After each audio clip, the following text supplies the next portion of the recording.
Who's Jeff? Don't worry about that. How long have you known me? You don't know who Jeff is?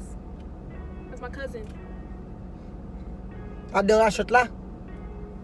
Li bege? Ma konon yon cousin ou le Jeff? He's autistic, Ernie.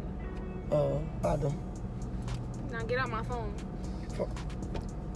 Why I can't go to your phone? I can't go through your phone. Where your phone at? Where's your phone?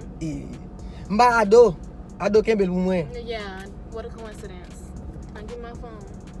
When I Tek papa waka when li I kon sa? can look through your phone, then you can go through my What? phone. Oh.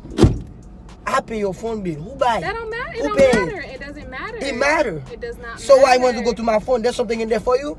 You have to trust me, There's baby. nothing in my Trust. phone for you either. You going through my messages trying to see who Jeff is. Mwen But nan I pop can't even. I Paske don't l even gen know emoji. Asi gen emoji. Ma gen emoji. Ma gen emoji sa yo. That's my cousin. Yeah. They be from text me. They be anti-text. Who's this? Who's that? Who's this? Who's that? Of course. The same way you asking who's Jeff. Pou sa pa ka admit ou wrong? You can't admit you wrong. You think you always right.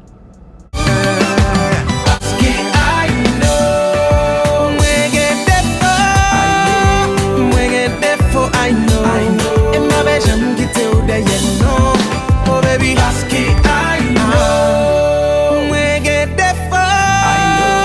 We get there for I know. And my vision get to the